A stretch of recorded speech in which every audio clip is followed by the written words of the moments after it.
National law university Delhi ખાતે તેનો 12મો પદવીદાન સમારોહ ભવ્ય રીતે યોજાયો હતો. આ સમારોહમાં યુનિવર્સિટીના સ્નાતક અને અનુસ્નાતક વિદ્યાર્થીઓને તેમની ડિગ્રી એનાયત કરવામાં આવી હતી. આ પદવીદાન સમારંભ વિદ્યાર્થીઓના પરિશ્રમ અને શૈક્ષણિક સફળતાની ઉજવણી કરવા માટેનો એક મહત્વપૂર્ણ પ્રસંગ હતો, જેમાં મોટી સંખ્યામાં વિદ્યાર્થીઓ, વાલીઓ અને અધ્યાપકોએ ભાગ લીધો હતો.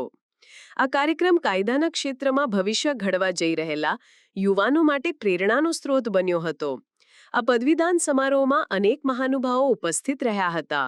સર્વોચ્ચ અદાલતના ન્યાયમૂર્તિ બી.વી. નાગરત્ના, દિલ્હી ઉચ્ચ ન્યાયાલયના મુખ્ય ન્યાયાધીશ દેવેન્દ્ર કુમાર ઉપાધ્યાય અને દિલ્હી સરકારના શિક્ષણ મંત્રી આશીષ સૂદ મુખ્ય મહેમાન તરીકે ઉપસ્થિત રહ્યા હતા. ન્યાયમૂર્તિ નાગરત્નાએ વિદ્યાર્થીઓને સંબોધતા કહ્યું કે કાયદાના વ્યવસાયમાં માત્ર જ્ઞાન જ નહીં, પરંતુ નૈતિકતા અને સામાજિક જવાબદારી પણ એટલી જ મહત્વની છે. તેમણે વિદ્યાર્થીઓને દેશના કાયદાકીય ક્ષેત્રમાં સકારાત્મક પરિવર્તન લાવવા માટે પ્રોત્સાહિત કર્યા હતા. આ પ્રસંગે દિલ્હી હાઈકોર્ટના મુખ્ય ન્યાયાધીશ દેવેન્દ્ર કુમાર ઉપાધ્યાયે પણ વિદ્યાર્થીઓને શુભકામનાઓ પાઠવી હતી અને કાયદાના શાસનને મજબૂત બનાવવા માટે તેમના યોગદાનની અપેક્ષા વ્યક્ત કરી હતી.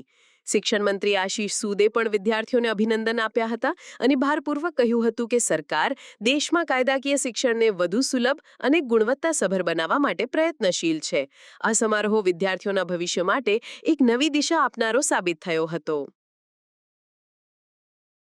This is the 8th year in a row that this university has been ranked as the second best university in the country. It won't be too far before it is ranked the best in the country. My hearty congratulations to all the stakeholders of this university. This convocation is a momentous occasion for me. Two legal luminaries, the illustrious Justice A.K. Sikri and Professor B.B. Pandey, who are teaching law at the Law Faculty, Delhi University, which is my alma mater, and I being